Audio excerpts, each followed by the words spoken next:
Good morning. Welcome to the King's Report News Hour, 16th year of Changi, the 7th month and the 15th day by the heavenly calendar. If you've have a clear sky, you might be able to see a full moon this morning or tonight or sometime. Usually around the 15th of each month, there is a full moon. All right, and this is Tim Elder sitting in for the second king of Chungnuk, and let's take our trip around the kingdom right now. In Chungpyeong, Tennessee, we have 64 degrees and mostly cloudy. High of 70 today. Tonight, clouds breaking, a low of 57. Nice autumn temperature looks like. And then in Cheongju, North Pyongan Province in Korea, my father's hometown, we have mostly cloudy skies and 74, low of 62 tonight, 83 for a high tomorrow, less humid with plenty of sun. At the Cheongung Palace Inn, Northeast Pennsylvania, currently 60 degrees and sunny. Mostly cloudy today and humid with a couple of, got an ad popping up here, with a couple of showers and a thunderstorm during the midday, 79 for a high. Again, nice autumn temperature looks like. Tonight, occasional rain this evening, otherwise mostly cloudy and low of 56. And let's see, it looks like it's raining in Liberty Rock RV Park and Campground in Limestone County, Texas. Currently 71 with light rain, it says. Humid with times of sun and clouds. Apparently today, an afternoon thunderstorm, high of 75. Tonight, partly cloudy, low of 67. Even in Texas, nice temperatures there. And then at the Suncheon Palace in Korea, currently 80 degrees and mostly clear. 78 for a low tonight. Tomorrow, cloudy and very humid, a couple of showers in the morning, followed by a thunderstorm in parts of the areas in the afternoon, high of 87. And at the Gunma Palaces in Japan, 83, partly cloudy right now, mostly cloudy and humid tonight, low of 72. Tomorrow, mostly sunny, hot, humid, possible danger of dehydration, high of 91. And then at Ilan property in Taiwan, we have right now 87 and cloudy, low tonight of 78. Tomorrow, partly sunny and hot, couple of thunderstorms and a high of 94 there in Ilan, Taiwan. All right. All right, let's see. I packed my Chunseonggyo. Hold on a second. Let me go get the other copy. All right.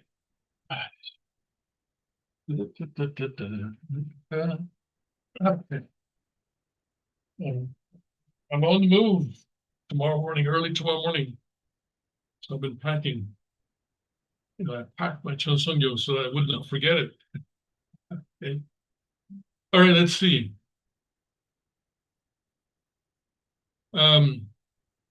We're in the book on the liberation of the true God's homeland of the true God. And we're in chapter 6.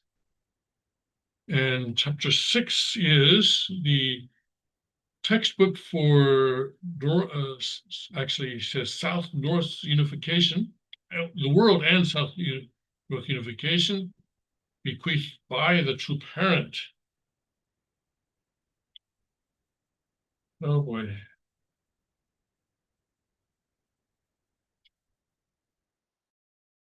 Okay, let's do this paragraph here. This is given in 2000. Okay.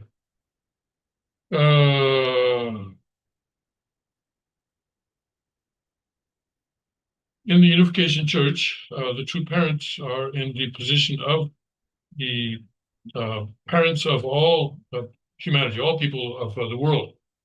And so in that position, the true parents are giving the blessing to, or I'm sorry, are giving the marriage, are facilitating the marriage of everyone in the world. And here we are overcoming or going beyond the differences in race, and also differences between good people and bad people, in other words, between righteous people and unrighteous people. And Father, several times, I never did quite get the explanation that he gave, but he explained how he blessed a saint with a bad person.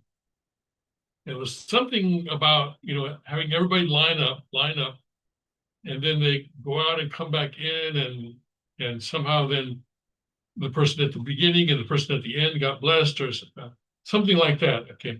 But anyway, Father's here is saying that yes, we transcend the differences between Songin or saints. Songin is saint, or an Agin. Agin is an evil person, and I'm marrying people like that. And actually, in the message from Spirit World, there is a place where it describes how Father blessed Hitler. And also, not just Hitler. I mean, okay, Hitler's a European, and he's, of course, the embodiment of evil to everyone in the West, but also people like people in the East also. I'm not sure about Mao Zedong, but the Japanese war criminals, for example, I think he also blessed them, if I'm not mistaken. So saints and evil people, and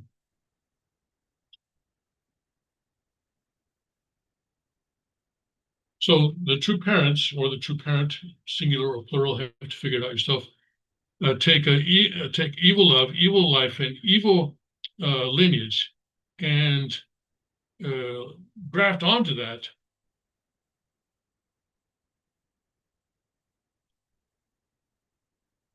and thereby remove the Cain who killed Abel. And so evil people are blessed in the same position.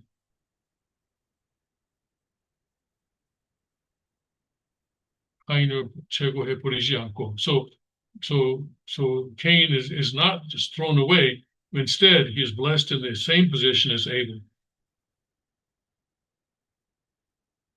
When you look at the tide comes in, and then when it goes out, there is a point where the tide going out and the tide going in meet each other, and there is a Supyong, Father says, so there is anyway. There's a point where the two sort of flows of water sort of cancel each other out. And in the same way, in the last days, when there is a transition between good and evil, then good people and evil people, good people and evil people are blessed together, are blessed to each other. And in that way, Satan is completely chased away, completely chased out. Very interesting, very interesting. It's, you know, it's interesting because most of us, Jesus said, don't judge, right? But we tend to judge, okay? And when we judge, we say, okay, that person is evil.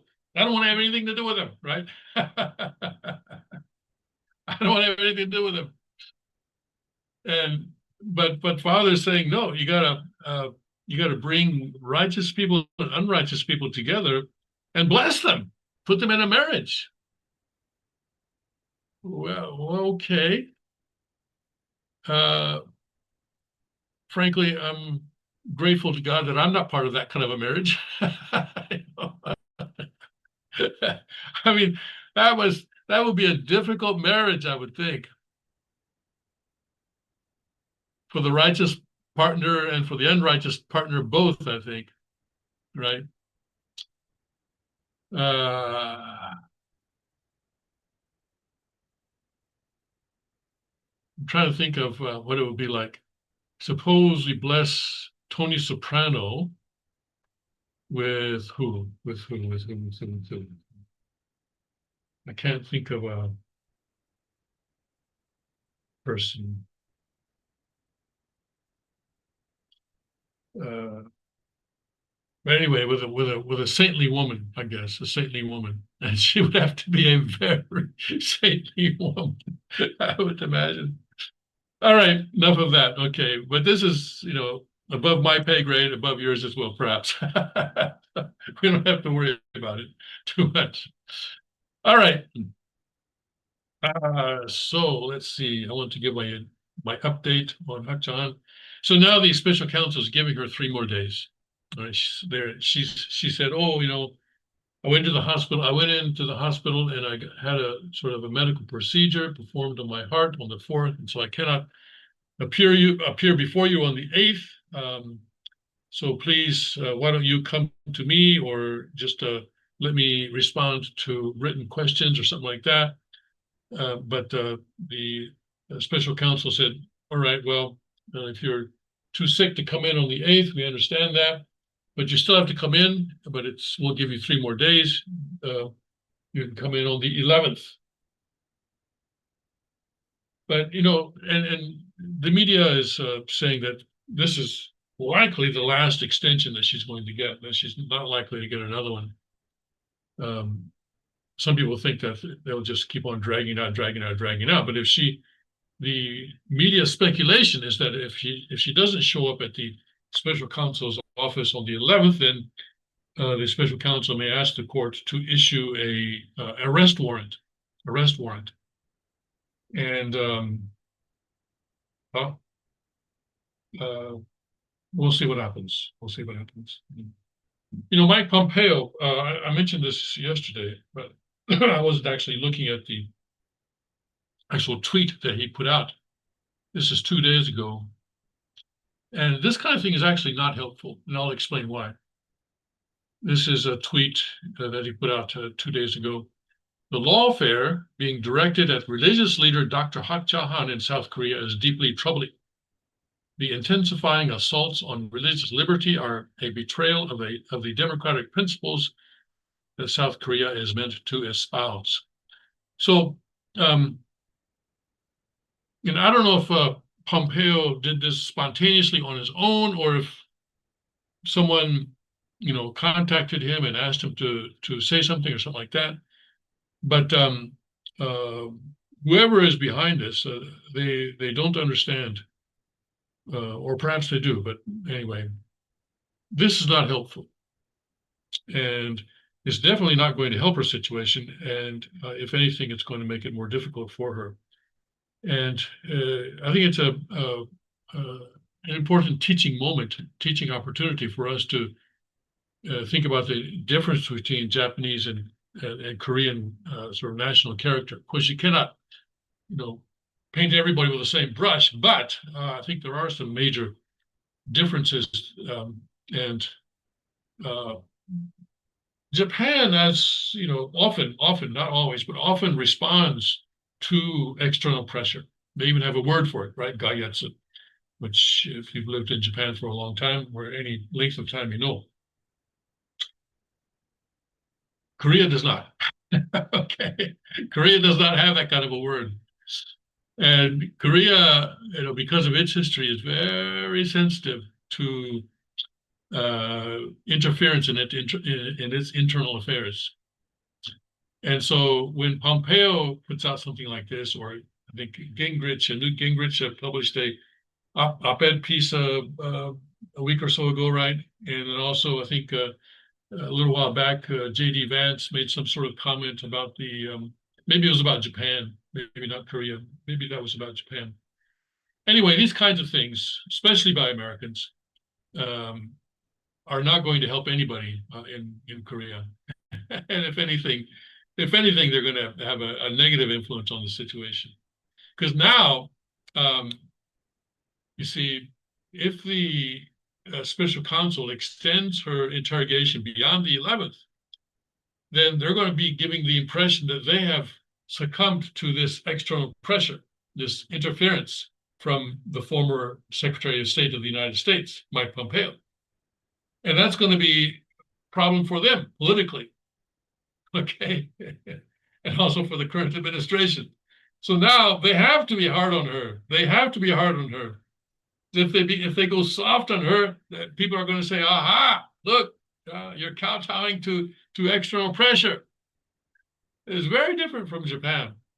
And anyway, so we will see how things go on the 11th anyway. So that nothing's happening on the 8th now. It's all going to happen on Thursday, the 11th, and we'll see what happens there. All right. So let's see here. There are a couple of things. As I mentioned yesterday, I want to go through this story in the Epoch Times at the epicenter of fentanyl crisis. Parents and providers talk about what works. But before we do that, there is, I think, an important story here about the State Department saying that they're not going to allow any more anti-Christian practices within their own organization, within the State Department. Imagine that. State Department pledges to end anti-Christian practices. So what kind of anti-Christian practices were they doing? Let's see. The State Department said Friday that it will eradicate, not just limit, but eradicate anti-Christian practices that were in place under the Biden administration as directed by the Trump administration. Our nation was founded, okay, under POTUS leadership. In its initial assessment, the task force to eradicate anti-Christian bias found that under the Biden administration, the State Department stigmatized employees for religious objections to the COVID-19 vaccine mandate and cast blame for disease on the unvaccinated. The Department of State empowered employees to publicly shame and demean their colleagues with religious objections, even calling them plague rats and murderers, the report said. In one instance, an ambassador directly accused an unvaccinated subordinate of wanting to kill the ambassador's mother. The process used for determining religious exemptions involved an invasive questionnaire demanding highly personal information, reportedly far exceeding the legal requirements. Those who received religious accommodations were further shamed and humiliated as they were required to test for COVID weekly, in view of others, disclose their accommodations to colleagues, and wear masks, essentially marking them with a scarlet letter, the document said. In the State Department under Biden, Christian homeschool parents who were federal employees were harassed because of their religious beliefs, and their common sense parental choice was linked to child abuse. These parents were targeted with Inspector General investigations, IRS referrals, and threats of criminal charges and disciplinary action, according to the report. The State Department's foreign policy disfavored Christians and imposed ideologically driven LGBT policies and programming on foreign governments, while offering only muted responses to brutal attacks on and the repression of Christians overseas. The department also limited humanitarian relief to Christians. According to the report, overseas leave policies under Biden discriminatorily disfavored Christian State Department employees, instilling a culture of bias in which Catholics and other Christians reportedly being mocked for their religious beliefs by their colleagues. In some cases, State Department employees were given leave for Muslim holidays, even as operations continued on Passover, Good Friday, and Easter Sunday and Monday, the document said. Within this culture of bias, department employees reported being mocked for their Catholic and other Christian beliefs, including about attending Christmas Eve midnight mass. In addition to detailing the anti-Christian actions reportedly taken by the Biden administration, the Trump task force also outlined corrective steps taken by the current administration. Right, so that's Reuters did not write that story. That's a Newsmax story. Yeah, Reuters would not write that kind of a story because they are anti-Christian. Yes, they are anti-Christian themselves. Okay. And just to sort of, I guess this is an obvious, but yesterday, I don't know if you saw the employment report for August, but it was not good. It was not good. It was weak. And basically, Trump is saying to Jerome Powell, I told you so. I told you to get those interest rates down so that businesses could invest more and hire more people. I told you so. So we'll see how Powell does. I think later this month, he's going to, everybody now basically expects Powell to lower interest rates later this month and perhaps in October as well. Okay. All righty, let's go to that story. And we'll have another one afterwards, but yeah, let's go to this one here. So this is a man who is mourning his, I guess this is his daughter. Wow, it's really a sad photograph. Okay, sad photograph. Okay. West Virginia leads the nation in accidental drug overdose deaths despite a 40% decrease. Yeah, and there have been a number of stories about West Virginia over the years with their prescription drug problem. Morgantown, West Virginia, the shadows lengthened as Michael Coe walked through the cemetery, walked through the cemetery near sunset to his daughter's grave, where he dropped to his knees and kissed the cool, dark stone of her marker. Head bowed, his hands tenderly swept away bits of grass clinging to the headstone's base, fingers lingering on shells and heart-shaped stones left as tribute to Lauren Cole's life. She was 26. Since fentanyl took his daughter 5 years ago, her father knows the way to Fletcher Cemetery by heart, the grassy spot lined by wildfires and wildflowers, and towering trees where crickets chirp on summer evenings. The route to the cemetery from Morgantown winds past hills and roads with names such as Birch Hollow to where it ends near Cheat Lake, just south of the Pennsylvania state line. The day his daughter died remains vivid in his mind. He found her slumped over in the front seat of her car, which was still running.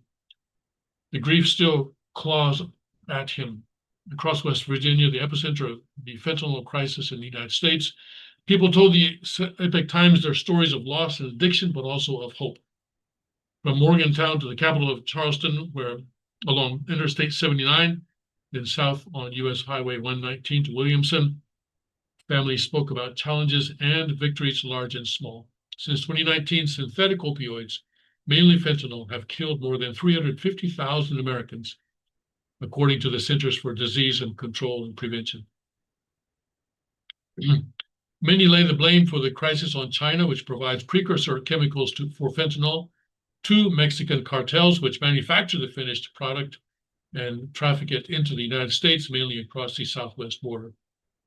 Dealers use pill presses to make counterfeit versions of drugs such as Xanax, laced with fentanyl, which is considered lethal at 2 milligrams, the equivalent of 10 to 15 grains of table salt.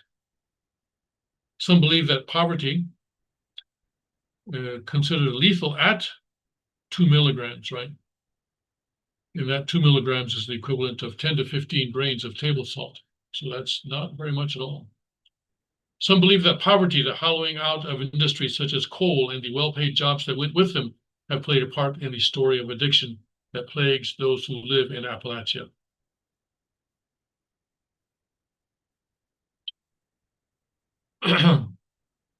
From February 2024 to January 2025, provisional data show overdose deaths, mainly attributable to fentanyl, have decreased 25% across the country, according to the CDC. CDC data show the Mountain State experienced, Mountain State would be the nickname of West Virginia, experienced a 40% drop in overdose deaths, with the rate of death decreasing from about 77 per 100,000 people in 2023 to 46 per 100,000 in 2024. Yet West Virginia still leads the country in unintentional drug overdose deaths per capita, according to CDC data.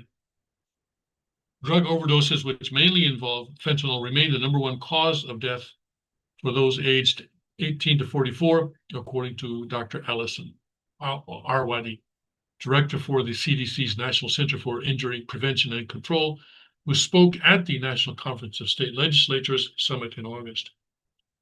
Since Loren Cole's death, Michael Cole and his wife, Sherry, have made it their mission to save other parents from suffering their own devastating loss. We need to stop the stigma, Sherry Cole said, explaining that her daughter felt guilty about relapsing. I just don't understand why it won't stop the voices in my head, she told her mother one day, describing her struggle.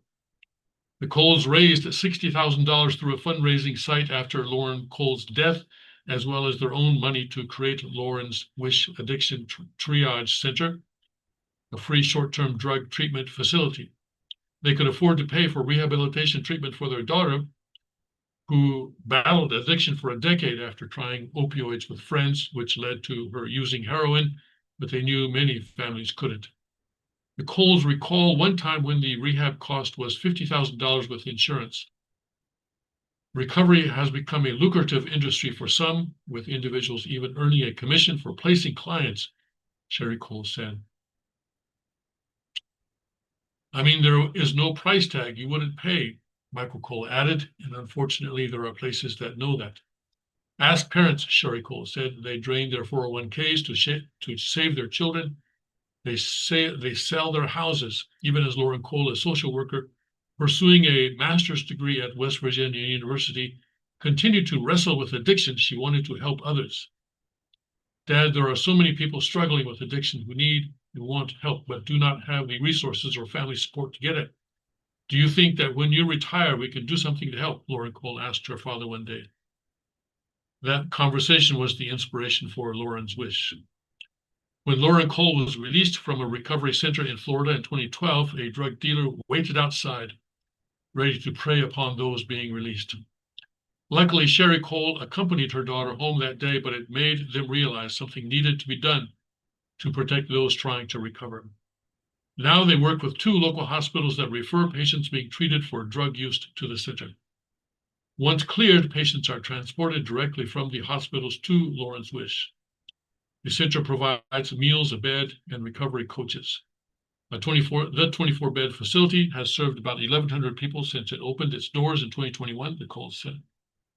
Clients stay 6 or 7 days at Loren's Wish before being moved directly to a long-term treatment facility, usually lasting 28 to 30 days.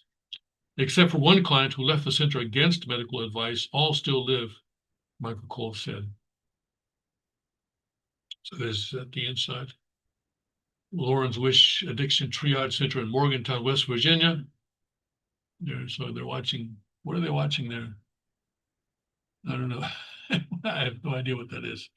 Someone looks like someone wearing antlers or something. They say watching something on television. The Coles furthered their battle against fentanyl after dealing with a system they feel is riddled with red tape and failure. Michael Cole took it upon himself to investigate what happened to his daughter, whose death was originally classified as an accidental overdose. Sherry Cole had to file a petition to have the cause of death changed to fentanyl poisoning. Michael Cole said it took more than 138 phone calls to a detective over the course of a year before 2 men were arrested. One was a dealer from Detroit who was sentenced to 15 years for delivery, resulting in death. The other was a high school friend who had supplied drugs to his daughter in the past, who was given a 4-year sentence, Michael Cole said. Today, our police don't investigate if it's a druggie that overdosed, he said.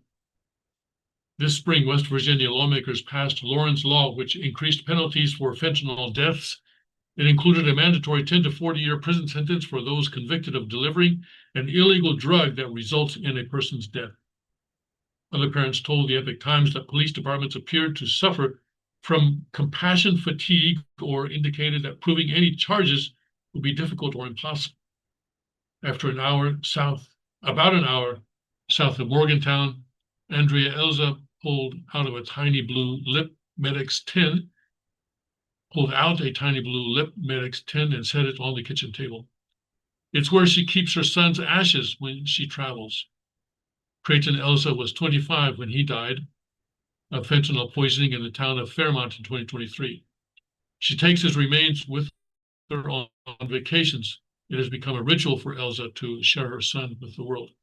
She has left his ashes at Niagara Falls, the Grand Canyon, and even inside a cannon at Fort Sumter. He's everywhere, she said, smiling. He would get a kick out of it. Like Michael Cole, she and other parents feel like law enforcement has become numb to the entire cycle of addiction, drugs, and death.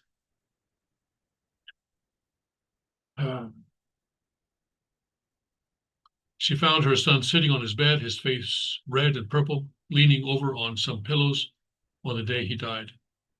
She gave him 4 treatments of how do you pronounce that? Naloxone, naloxone, slapped him and pounded on his chest, anything to revive him. I wanted him to wake up and tell me how to save him, she recalled, her voice breaking. I kissed him and told him I was sorry. The police took his phone for evidence, but no charges were ever filed. No one cares, she recalled with a bitter smile.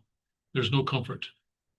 Mary Bell, whose 39-year-old Joshua Shelton died from fentanyl poisoning in July 2020 in Morgantown, said even text message evidence and GPS data showing the apartment he visited before he died wasn't enough to build a case. There just comes a point that you've tried everything you can do. You've called the state attorney general, and you just feel like nobody cares, she said. Anita Tibbs spread out photos of her daughter along the coffee table at a Parkersburg Starbucks, a visual timeline of a pretty young girl who grew up and had a daughter of her own. The last photo of Taylor Tibbs, who died from fentanyl poisoning in 2023 when she was 27, showed her at the hospital, clinging to life with tubes down her throat, her eyes vacant. How do you take somebody from this to this to this? She asked, gesturing from the photos to the urn holding her daughter's ashes.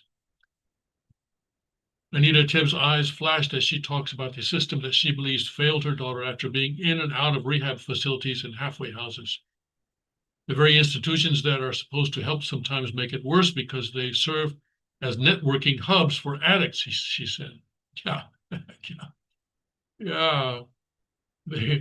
When they're in there, they learn from other addicts about how to get drugs. Dr. Stephen Lloyd, director of West Virginia's Office of Drug Control Policy, told the Epoch Times that things are improving in the state thanks to more cooperation between the legal system, nonprofits, and government. Programs that reduce the opportunity for relapse, such as Lauren's Wish, have been effective, saturating the state with naloxone, I guess it's naloxone, I think it is, right? And treating those in the prison system for addiction has been a game changer, Lloyd said. One of the most innovative steps has been an early warning system for deadly drug batches that works much like an Amber Alert. When overdoses are detected in neighboring cities such as Pittsburgh or Washington, his office dispatches response teams of peer recovery workers and police to warn people on the streets in West Virginia that a bad batch of drugs could be headed their way. We know it will hit West Virginia, he said. It's really groundbreaking stuff. Liz Farr, 38, who works at West Virginia Sober Living in Charleston, is one of those peer recovery support specialists on the front line. She got hooked on opioids after being prescribed painkillers for a medical issue when she was 21. Right, yeah, painkillers, yeah. Pain is, yeah, boy, I tell you. I've experienced some pain and it is really powerful. Yeah, it is really powerful. You really beg for something to make it go away. Until she stopped using 5 years ago, she moved through the revolving door of addiction, treatment, relapse, and living on the streets for more than a decade. Outside Sober Living, there's a dispensary stand offering free naloxone, which is also sold in stores under the names such as Narcan. Now, Narcan, I think we've heard a lot about. I know that we will fill that box up there with 24 kits of naloxone every 1 to 2 days, she said. Fentanyl test strips and xylazine test strips are also free for anyone who needs them. Another life-saving move. Supporting addicts instead of condemning them as part of what works, she said, adding that Appalachian folk are known for helping neighbors. We tried to be the people that we needed, she said. We're seeing a really good outcome. We are seeing our peers stay with our clients long term. It was this. Okay, so that's Liz Farr that we've been reading about, right? Recovery coach.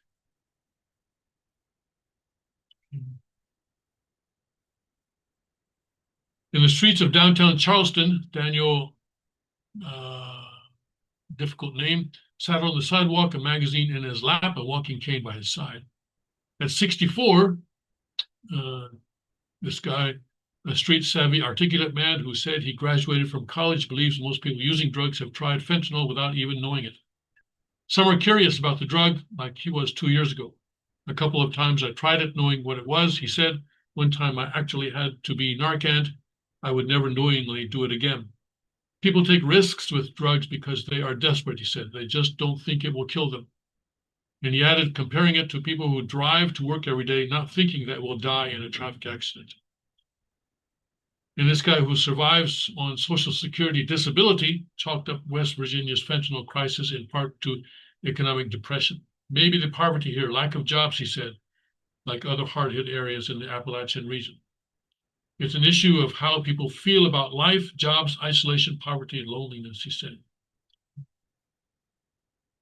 He has lost friends to drug overdoses, so he stays away from hard drugs now. I don't want to die, he said.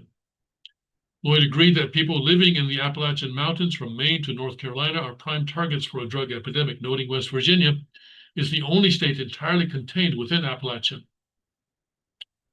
You've got a genetically predisposed, traumatized population, a lot of substance use in general, and you unleash an unbelievably powerful opioid into a population that doesn't have a whole lot of hope for upward economic mobility, he said. I mean, it's kind of a perfect storm.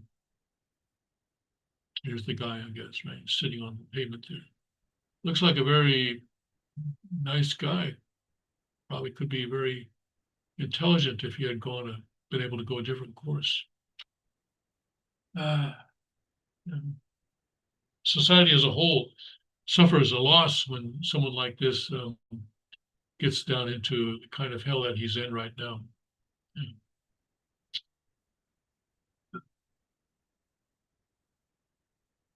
And along US 119 South, mist veils the mountains after a summer rain as the road winds past trailer homes, white steepled churches, and a Dairy Queen. Kuzu vines creep along the roadside, swallowing jutting rock exposed from roadway construction. Williamson, which sits next to the Tug Fork River on the border with Kentucky, is famous because it's where the infamous feud between the Hatfield and McCoy clans played out after the Civil War. The American folktale of a murder, love, betrayal, and vengeance played in the hills and hollers of the rugged wilderness. Now kin are fighting a different kind of war in the heart of Appalachia's coal country, drug addiction. Kara Baby T. Sexton a community activist in this town of about 2,800, said her sister is a recovering fentanyl addict, and she knows at least 3 people who have died from it. The southern part of the state has been hit particularly hard by the fentanyl crisis. According to provisional CDC data, Mingo County, of which Williamson is the county seat, had an accidental overdose rate of 54.5 per 100,000 people from February 24 to January 2025. Colton Townsend, a local photographer, said there's backlash from some people who see fentanyl addiction as a choice. Some people attend Narcan parties where they depend on someone saving them from drug overdoses, Sexton added. So you go to a party and you take fentanyl, you overdose on purpose in the hope that someone else at the party is going to give you some Narcan. Apparently, that's, I guess, what this is. That has led to residents questioning, if this is true. If this is true, that has led to residents questioning why test strips and naloxone should be free for addicts while insulin for diabetics isn't. I think that folks around here have a hardcore pull yourself up by the bootstraps mentality, and they cannot place themselves in other people's shoes, Townsend said. Well, yeah, I mean, insulin for diabetics, that's a good point, I think. Who was this guy? Local photographer Colton Townsend. On August 24, Facebook post from an area resident issued a warning. Friendly little PSA. Right now, the meth in our town is cut with fentanyl, and not just a little fentanyl. Please be safe. 74 people commented, some posting how they know someone who's addicted, including Sexton's sister, who offered to help others who are struggling. Although the statistics show the death rate is down, many say the crisis remains dire. It's not only sadly looking like a ghost town, it's looking like a ghost state, Sexton said. Okay, so this story, this article gives a number of examples of people who have suffered and some people who are trying to do something about it as a result, and trying to help those, trying to provide ways in which those who have addiction or something like that can fight the addiction. But the article really is not what I was hoping it would be, right? I was hoping, like I said, the solution to this is to encourage, it has to be, it's a long-term solution, I bet, but the solution to it is heterosexual two-parent families. And here they give economic reasons, and I'm sure that's also part of it, but also not just two-parent families, but also more of an extended family as well. And Appalachia actually is an area where I think there is more of a sort of extended family because people don't move around so much. People don't move around very much there. I mean, I have a sister who lives in that area, and she has not changed her address, all right, in how many years now? About, well, more than 40 years for sure. Yeah, maybe 45 years. I mean, I changed my address, if I don't think I've gone 10 years at the same address ever. I think 9 years. No, even less than that, because 9 years, that was the longest time I ever worked for a particular company. But within that 9 years, I moved a couple or 3 or 4 times. So it's hard for me to relate.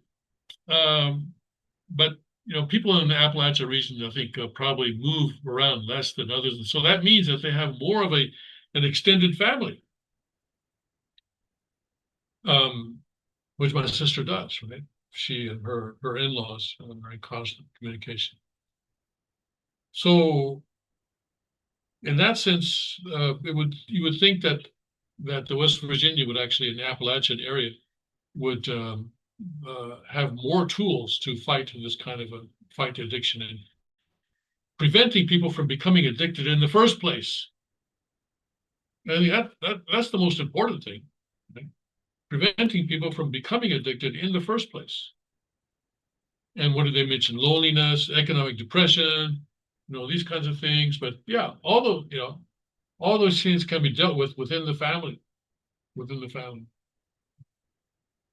And economic depression, I mean, come on, we know that money does not buy happiness, and there are plenty of people who are not doing well economically who are still happy with the lives that they're leading. It's just that, but when people start comparing themselves to others, I guess that's when the depression comes in, or when they compare themselves to what they think they should be able to do, that's when depression comes in. Pain is something that is a real problem. I know from firsthand experience. And when you have this pain, your brain, I've experienced it, your brain doesn't even work. A doctor will ask me, well, is it a sharp pain or is it pain that is more sort of spread out? And I hear the question, but my brain is so focused entirely on the pain itself that I cannot formulate an answer. And that's how incredibly controlling pain is. And I've experienced that a couple of times. So yes, pain management is something that modern medicine needs to help us with, and certainly, and not just modern medicine, but also sort of the in terms of the cost of pain management, I think. Uh, um,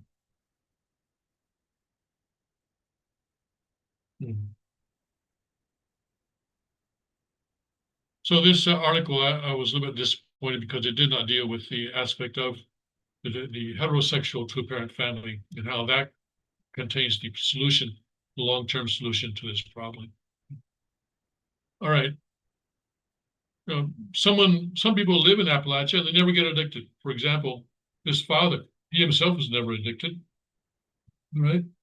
He's not addicted. So why is he not addicted, but his daughter was addicted? And there needs to be this question. There needs to be answers to that kind of thing. Why do some people become addicted and others not? Some people have addictive personalities. But even if you have an addictive personality, it doesn't mean necessarily that you're going to become addicted. Right? All right. Let's look at something else now. Okay. Here, this is kind of related to China. Well, it is related to China. The Trump is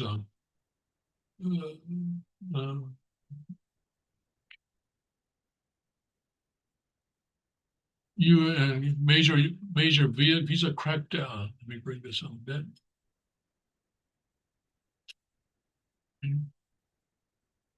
U.S. Department of State announced a new visa restriction policy targeting certain Central American nationals accused of acting on behalf of the Chinese Communist Party. Okay, that sounds like a step in the right direction.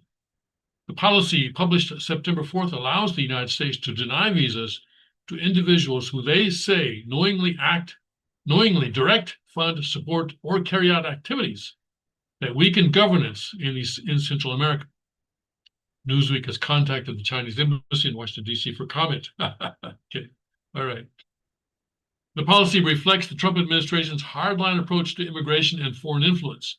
Officials have increasingly restricted visa access and tightened eligibility standards, framing these measures as necessary to protect U.S. national security and counter foreign interference. The latest step extends that strategy by using immigration tools to address perceived destabilizing influence in the Western Hemisphere. The U.S. Secretary of State Marco Rubio said in a press statement today, the Department of State is announcing a new visa restriction policy that will allow our nation to restrict U.S. visas for Central American nationals who, while in Central American countries and intentionally acting on behalf of the Chinese Communist Party, CCP, knowingly direct authorized fund provides significant support to or carry out activities that undermine the rule of law in Central America. As a result, these individuals and their immediate family members will be generally ineligible for entry into the United States. The measures focus on those working on behalf of the CCP and are intended to uphold rule of law institutions rather than impede legitimate diplomatic or commercial engagement, according to Rubio's statement. The State Department described the policy as a response to an expanding pattern of influence by actors linked to Beijing that can weaken judicial independence, erode anti-corruption norms, and distort political processes in Central American countries. And Xi Jinping, of course, at this point will say, who, me? We never would do such a thing, you know? We never interfere in the internal affairs of other countries. We would never do that kind of a thing. Lie, lie, lie, lie, lie. The department has not released the names of specific individuals or cases that will be sanctioned. Okay, let's continue reading here a bit. China has expanded its presence in Central America through trade, infrastructure projects, loans, and diplomatic engagement. Chinese firms have invested in ports, energy, and telecommunications, while Beijing has deepened political and economic ties with governments across the region. U.S. officials and analysts view these activities as more than economic, citing potential risks to national security, including influence over critical infrastructure and access to sensitive data. Can you say Panama Canal? The decision comes after the U.S. State Department suspended visa approvals for nearly all Palestinians seeking entry to the United States. Okay. All right. And so here came. Officials say implementation will focus on those determined to act on behalf of the CCP in ways that undermine rule of law institutions in Central America. Okay. Sounds like a step in the right direction then. Let's look at some of the other headlines here. Let me share this with you. We're looking at Newsmax. So Congress appears poised to let Trump's takeover of DC police run out. Okay. Maybe if things get bad again, then Trump could send them back in, or maybe Congress will change their mind.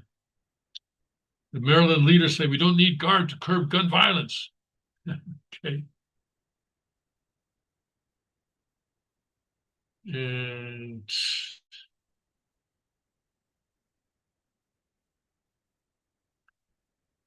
all right. And Trump eyes now strikes on cartels inside Venezuela. So yeah, if you start striking inside Venezuela, then that is undoubtedly an act of war. And this, of course, as I said previously, you know, shipping these drugs into America is an act of war in itself by, I would say, by Venezuela. Trump is considering options for carrying out military strikes targeting drug cartels inside Venezuela, CNN reported Friday. Bombing inside Venezuela would mark a dramatic escalation in U.S. tensions with a South American country. All right. I would imagine if they're, you know, probably special forces and that kind of thing going in and blowing up labs and stuff like that, I would imagine. Earlier in the week, U.S. military struck a boat from Venezuela in the Southern Caribbean, given that. And asked on Friday if the U.S. was eyeing a regime change in Venezuela, Trump told reporters, "We're not talking about that." We're not talking about that, which I think translates to "duh." we don't even need to talk about that. But we are talking about the fact that you had an election, which was a very strange election, to put it mildly. Maduro later on Friday called on the U.S. to respect his country's sovereignty. Well, wait a second. I think smuggling drugs into America, how does that relate to America's sovereignty, right? They're ignoring America's sovereignty. So how can he ask us to respect their sovereignty? The government of the United States should abandon its plan of violent regime change in Venezuela and all of Latin America and respect sovereignty, the right to peace, to independence. Okay. Maduro, he's afraid that he's going to not be getting as many dollars as he's accustomed to. All right, let's see what else we got here. Trump says U.S. in very deep negotiations with Hamas. Okay. And he's going to blacklist nations imprisoning Americans. Presumably, it would depend. I mean,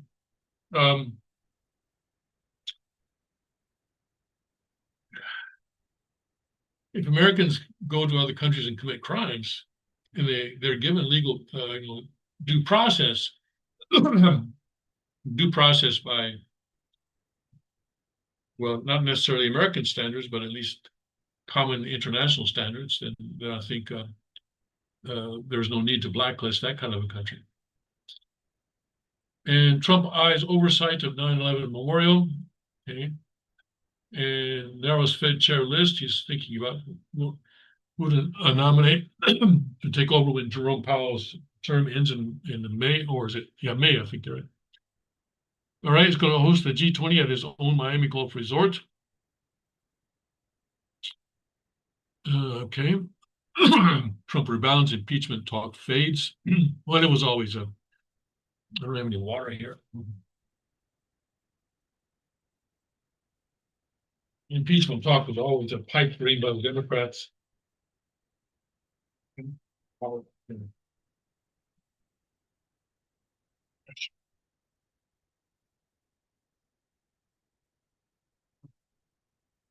Excuse me just a minute.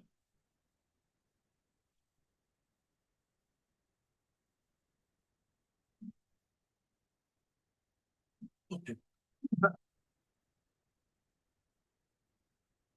And Trump approves the UFC cage fight in the White House law. We talked about that yesterday. Okay, and ex-ambassador says Europe must confront Russia. Yeah. And for all the talk of supporting Ukraine, Europe is not really standing firm against Russia, is it, Brenda? It's kind of a strange situation that Europe is involved in. Senator Cornyn, Democrats want less safety and more crime. Probably true. And Trump more aggressive on drug traffickers. You can certainly say that.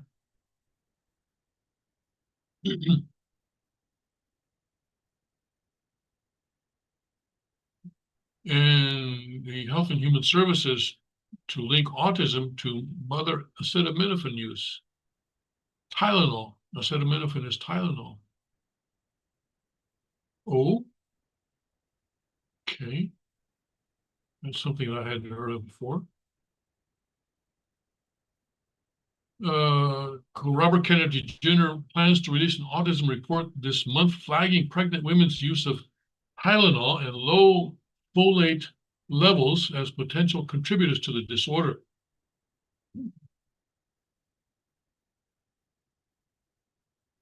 We'll also point to folinic acid, a medicine derived from folate, as a possible way to reduce autism symptoms in some patients.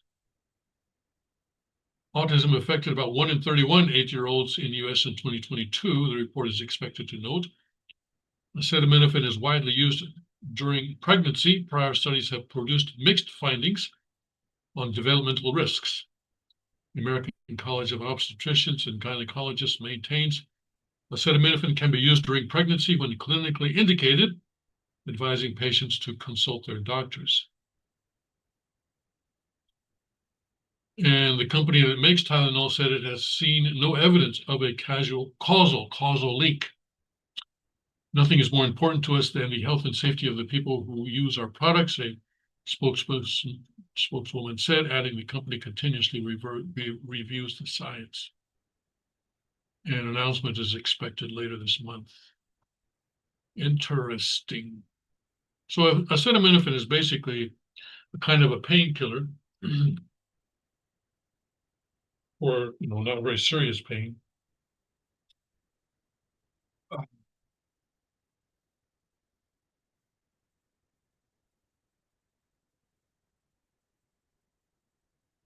Mhm.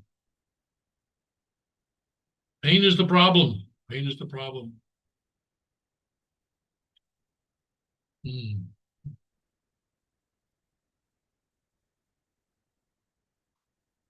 Let's try to go back here. Okay, well, I guess let's go to something else here now. Let's go to Breitbart, I guess, right? Well, let's see what else is on the Epoch Times this morning. U.S. tightening shipments to chip factories in China will slow Beijing's advances, analysts say. U.S. government revokes TSMC's waiver to ship semiconductor equipment to China. Okay, and this guy may get the Fed chair. And Trump warns Venezuelan aircraft will be shot down if they put U.S. in dangerous position. So it looks like a conflict with Venezuela is growing.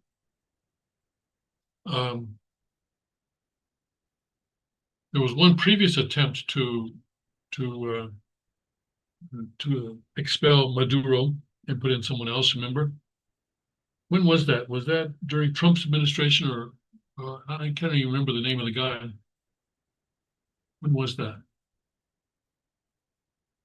Let's see. When or let's see. Who does the U.S. support as president of Venezuela?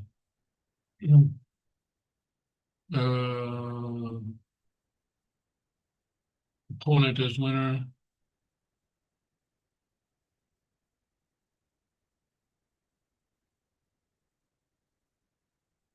But I think this is not the guy, right? This is not the guy.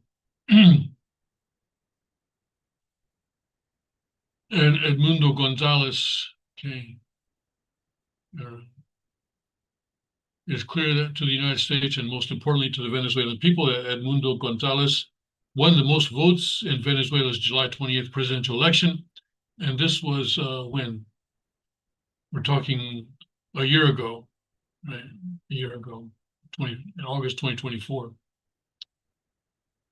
All right. And so that's the announcement from Washington did not go beyond congratulating him for a successful campaign, the closest the U.S. has come since Sunday's contested election, to recognizing Gonzalez as the OPEC nation's new leader. The dispute over the presidential election results has sparked protests in Venezuela. Venezuela's Electoral Council proclaimed Maduro, who has been in power since 2013, the winner of the July 28th election with 51% of the vote. So he's not greedy. He's only claiming 51%. All right, gotta go. That's about time. We ought to go. All right. So I'm going to be traveling this weekend, and I will see you. I will see you bright and early Monday morning from a different location. I'll see you then. God bless, Godspeed. May His kingdom come quickly. Forgot about that.